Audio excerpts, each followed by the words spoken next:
Hey guys, welcome to Nerdarchy for Nerds by Nerds. I'm Ted, hanging out with a couple of nerds. I'm Scott Garibay. I'm Dave. And today we're gonna continue on with our series about talking about the D&D core books. Talk about the covers, a little bit about the editions, what we feel about it, what kind of memories it really inspires. But before we do that, let's talk about the newsletter. There's lots of great content in the newsletter. Go check that out, and it's really filled with awesome tips. Where can they find that? They can find that down in the description below, and also learn how to game with Nerdarchy. Indeed. So 5th edition. Now, this hasn't been out all that long. It's our current. What are we at? Like a year and a half thing. now? Yeah, about that. I think a little over, because I think our game's been running that long. Okay. Now, Dave pointed out that this is the first time that inside there's a little thing that talks about on the cover. Let me kick this off, right? We'll go down the line and I'll kick it absolutely. off. So when you open up, we've got on the cover. Now he's got the DMG. I have the DMG. Tyler Jacobson illustrates the Arch-Lich Azarak as he raises an army of undead and prepares to unleash it on an unsuspecting world. Now, furthermore, I would like to read the disclaimer. Wow. So, in this edition, Wizards of the Coast does not officially endorse the following tactics, which are guaranteed to maximize your enjoyment as a dungeon master. First, always keep a straight face and say okay no matter what. How, I can't read in the dark very well, but how ludicrous or doomed the player's plan of action is. Second, no matter what happens, pretend that you're intended all along for everything to unfold in the way it did. Third, if you don't know what to do next, feign illness and end the session early and plot your next move. When all else fails, roll a bunch of dice behind the screen, studying them for a moment with a look of deep concern mixed with regret. Let loose a heavy sigh and announce that Tiamat swoops from the sky and attacks. Mine says on the cover, this fiery sheen illustrated by Tyler Jacobson, the fire giant king Snur suffers no fools to live, calls his hellhounds to join him in confronting unwelcome guests in his home. The disclaimer is, Wizards of the Coast is not responsible for the consequences of splitting up the party, sticking appendages in the mouth of a leering green devil face, accepting a dinner invitation from bugbears, storming the feast halls of a hill giant steading, angering a dragon of any variety, or saying yes when the DM asks, "Are you really sure?" So I got the monster manual. It says on the cover, Raymond Swanland illustrates the Xanathar ambushing explorers in the darkest depths of Undermountain, proving that the Beholder crime lord's interests run deep beneath the city of Waterdeep. Yeah. And the disclaimer says any similarities between monsters depicted in this book and monsters that actually exist are purely coincidental. That goes double for Mind Flayers, which absolutely, utterly, and completely do not exist, nor do they secretly run the D&D team. Do we really need a disclaimer to tell you that? You shouldn't use your brain to consider such irrational thoughts. They only make the mind cluttered, confused, and unpleasantly chewy. A good brain is nice, tender, and barely used. Go ahead. Put down this book and watch some reality TV or internet cat videos. They're really funny these days. You won't regret it. We say this only because we love you and your juicy, succulent gamer brain. So I think that shows the team has a great sense of humor and having a lot of fun creating these And not only that, like throughout those disclaimers and the cover art descriptions, what they really did is they harkened back to every edition of this game with those. Amen. Except for maybe 4th. They might have glossed over that one. Every single thing in this book is taking the best from that stack of the other editions that are out there. They lost, for whatever reason you want to say, they've lost, some interest from old players with 4th edition, and every iteration people are always like, well, I don't want to switch. In all fairness, too, 3rd killed it for a lot of people too. There's a ton of people. A lot of 3rd haters. It's true, yeah. There are, look on Facebook. There are groups out there for people who want to play a specific edition of D&D, going back to the ye old basic. Yeah. Now, whatever you're going to play, that's great. But I feel that as much as people hated 4th, and there's people out there that absolutely do, everything that was good or great from those earlier editions got shoved into here. Yeah, and absolutely. It's including fourth, there were good things. Absolutely, and as I talk about in the fourth video, I didn't hate fourth. It just didn't feel like D&D, and this is the first time since I started playing this game that I was ever excited about a new edition coming out. Yeah. With second, I didn't want third to come out. With fourth, I didn't want fourth to come out. When fifth came out, I was so excited about the game coming. That's exciting. I didn't buy the fourth books. In fact, I only have 2 4th edition books, which I got off of you. That's true. Now, every 4th edition every 5th edition book that's come out, I own, and I buy it excitedly, even if it's stuff that I'm not going to use, because there's something, even if it's just a snippet of info that I want to be able to have and use at the table. Yeah. And I'm excited to be reviewing the books when they come out. I'm excited to pour through them and see the snippets. Now, correct me if I'm wrong, but is this the first edition to really add these humorous little anecdotes? And I'm having a hard time. Yes. Yeah. So, like, all right, the Ancient Red Dragon, page 96 has got these little journal entry things, lined throughout the books, and it adds little historical anecdotes, little humorous things, and they're great because it's, here's another perspective. Here's another little tidbit. Yeah. Here's something that you can use in your game. Oh, you weren't thinking about having that kind of stuff? Well, we did. Yeah, in the Player's Handbook, they go along that same line, and there are sections from books. They're like, in the 5th edition, it was like the whole team remembered, we have hundreds of Dungeons and Dragons novels that people have read. Maybe we should use some of that awesome descriptive text in our book. So it was really neat to see, stuff from the Dragonlance series, Forgotten Realms. all of them, and just saying, hey, these are our worlds. Yeah. For instance, on the Manticore, page 213 of your Monster Manual, it says, Manticores love the taste of human flesh. That's why on trips through the mountains, I always travel with human guards. As said by Marthok Uldar, dwarf copper merchant.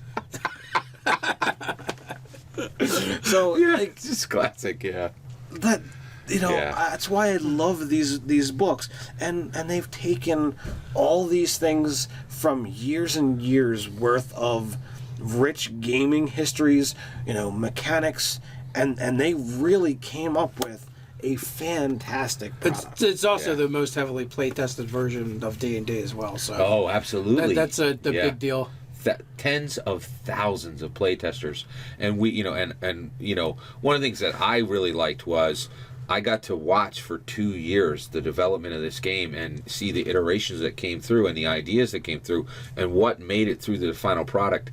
And so that was really different. You're right. They were like, hey, we should go to the community out there. And Penny Arcade, they did a great comic that's worth looking up where they said, what do people want in this game? And they were like, well, these guys want a complete combat engine, and these guys want a political, thriller engine, something to run a political thriller game, and these guys are running erotic RPG sessions, and it was so, and I think I'm a big fan of Mike Merle's. This is his baby. I think this was the rise of Mike Merle's as a power player in the tabletop RPG industry. I think he put his blood, sweat, and tears into this thing. He had to deal with losing with Monty Cook, which I still think is the biggest mystery in tabletop role-playing game, on why he left and what happened there. I'd love to watch a documentary on that whole thing.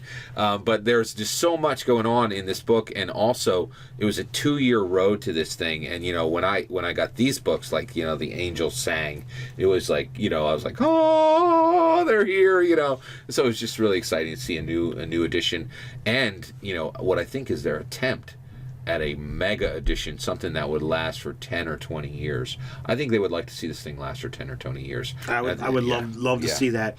I will point out that throughout the other editions, on the cover art, there's been, to some iteration or another, the Red Dragon. Oh yeah, He was on the first edition Monster Manual. He's been the second edition abandoned. Monster Manual. The third edition, we have just the eye.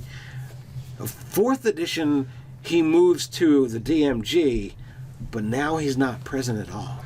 Yeah, it is. But it is instead, odd. they've taken iconic personalities You know, so from. you've got a Lich, Yeah. a Fire Giant, and a Beholder. No, you don't. You have a specific Lich, a specific Fire Giant, And a a specific specific Beholder. Yes, Yeah. yes, you've made. And I think the reason why is they're saying we're going to break tradition, and I think this game does break tradition. And that's great. I think the covers are fantastic. They're full of imagery. Like nothing is a static. Yeah. You know, where if you look at the other things, it could be like a pose. This is clearly action Yep. going on. You've got Yeah, they tell a story. Yeah, they you know, really do. You've got yeah. something going on. Each cover has its own coloration. You don't need to read the blue book to know that that's the monster manual. You've got orange. exactly, You know, you've got yep. purple, and they're vibrant, eye-catching colors. Yeah. And it makes them stand out. It makes you want to look at what's going on. So, You know. with this edition video, I don't want to do so much like we did with the other ones and talk about the mechanics or the edition itself, because as Nerdark, we have about 700 videos where we do Yeah. that, guys.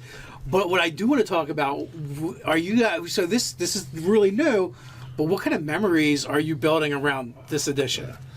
There's a lot of great memories. I think one of the memories I have is and you and I have both played with Heather in our game. So we have a player who is a female who actually played in my game first. Ted came along. Yeah, and Dave was in that game where Heather was a fellow player. Right, exactly. And his work schedule changed. He wasn't able to continue. So when the game ended, Heather's like, well, I've never run before. Let me run a game.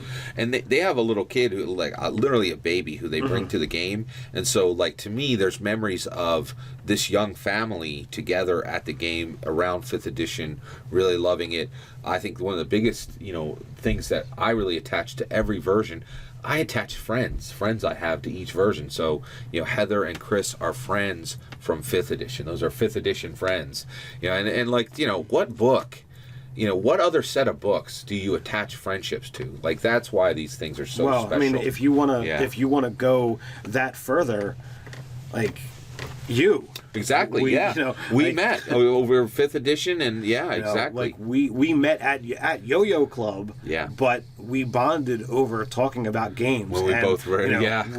We invited you to join. My 5th edition game. Yeah. And our friendship would not be what it could be, or what it is had it not been for 5th edition. And now I have all these new guys, like Mark and Jeremy and Bart, and it's just and Ryan and Nate, and it just goes on, and I think that's what makes this incredibly special. I've met everyone in the group that I was offered to join in.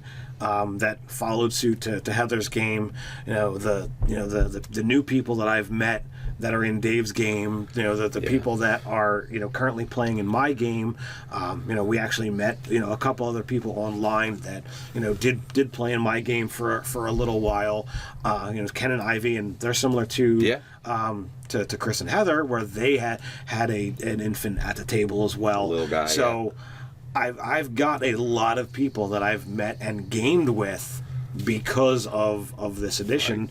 Right. Nate actually started playing again with 5th edition. He had taken a step away from tabletop RPGs for a while. Yeah.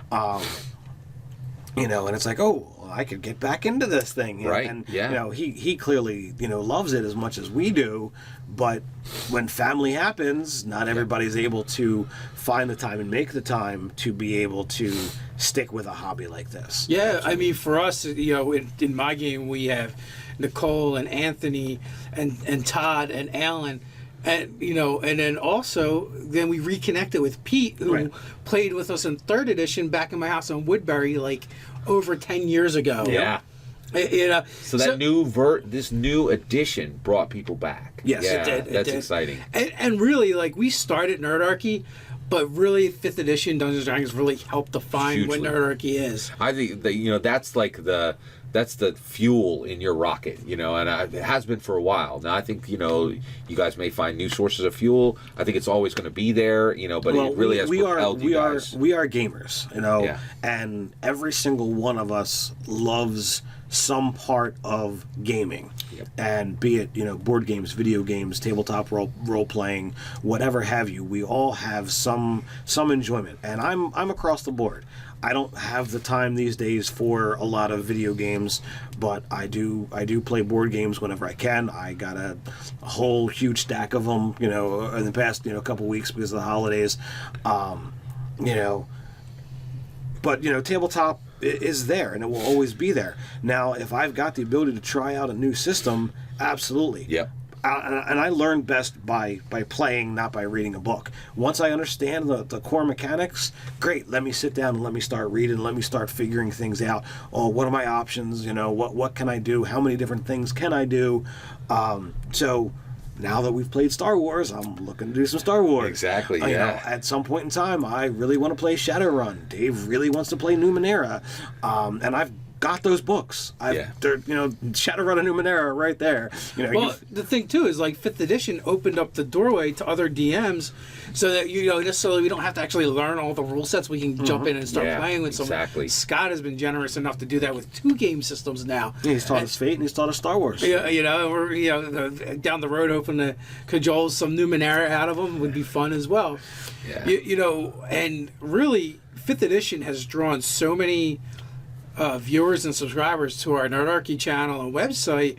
It's been amazing for us because it really allows us to get back to doing those things that we love to do, and we haven't been doing them as much. Agreed. And to a certain extent we're able to attach financial numbers to those things, which I know you guys don't like when we talk about that stuff, but the truth of the matter is when we are able to do that, and the more we're able to do that, our significant others and wives go, oh, you guys play these games and it's your job. Well, and one of the things that I would really say thank you to both you guys for is this is one of the first games where I've been able to get content in from YouTube, where I can listen to you guys and get an idea for playing a legacy player or playing legacy characters through different games. And so the help that has gone along with 5th edition, because 5th edition exists in a new era of technology, it's really great to be able to just, I listen to you guys on my phone. A lot of times I don't even see your faces, but I just listen when I'm driving. I'll listen to YouTube on your content, and 5th edition has benefited most from being able to take ideas that you guys brought to the table, 911s that people brought in, and then I was like, oh yeah, I could take that and use that in my game. And so 5th edition is the game where it's really where these are physical printed books, but the help that comes from the YouTube and from different video communities is really helpful as well. Tremendously there's helpful. tons of YouTubers out there doing great stuff, and like we just had someone that recently started a YouTube channel. I just subscribed to him yesterday. I don't remember the name of his channel, but once he gets some more videos out, I'm going to share it on Facebook. But like the fact that we're doing it, then other people see us doing it, so they start doing it. Exactly. And in his intro video, he actually called us out for helping him start his channel. He had asked me a couple questions about equipment and stuff. Yep. And I was happy to be able to help him out. And so we have this echo chamber that we've never had before, where viewers will ask us stuff, and then us as Nerdarchy are able to try and answer that question or ponder it or whatever, and then it goes back into the internet, where our viewers will then expound upon it over and over again, with like 50, 60, 100 comments. Yeah. So it's really awesome that we're able to like build this community Yeah, so I was gonna say, and share all this information with each other. We've built this thing that it's pretty awesome. I've met a lot of people. I still haven't had that dream of walking into a store or walking down the street and someone saying, "Wait a second, I know you," and engaging me into a conversation. Yeah. But with as many, You're no Nate. Has that happened to Nate? Well, at a convention. Okay. Yeah, that's pretty cool. In the men's room. It was a little creepy, he said. Yeah, that's not the place I really want to engage in a conversation with somebody. But once you step outside, And Geek Fest, someone came up to Ryan too. So It's happening. Yeah, it's starting. so the more we go, Micro celebrity. Yeah. the more we go out and do things, the more that's going to happen. But I really don't have anything bad to say about 5th edition. It's been awesome. The artwork that is great is great. You know, there's other stuff that, you know, others have The pointed artwork out. that is awful is awful. Well, one thing I think I would, call out is, they actually took the time to say, hey, let's talk about the covers, and they're really important. And so the covers are the icon of saying, hey, we have really good writers who are working hard, who are creating these. These are guys who are game designers, but these games don't exist in a vacuum. The visual artists are really helping us tell 100 stories on the cover and tell 100 stories inside, and help people who don't learn primarily through reading, who learn more from a visual context. Visual artists are an incredibly big part of this game, and I really love seeing art through this venue, and I think it's really a really special part of this hobby that visual artists are so important to it and bring these games to life so powerfully. Well, and it just makes it such more of a pleasure to flip through the book, exactly, and see these images and pictures. Yeah, it wouldn't be the same. And the other thing is, I really like. That's one thing that I really like is. So Dungeons and Dragons is owned by Hasbro, a toy company, right? So like sometimes I'm thinking, that's not the best place for Dungeons and Dragons, but there are thousands and thousands of dollars that were invested in the art in this book, and it's beautiful. It is literally a thing of beauty to me, and that comes from being able to have a rich and and lustrous art budget, which is and that comes from being connected to Hasbro, which is pretty cool. Yeah, definitely. So, what do you guys feel about 5th edition? What kind of memories are you building right now? Exactly. Yeah. Put it in the comments below while you're at it. Like, share, even subscribe. You can patronize us in a good way over at Patreon. So until next time, stay nerdy.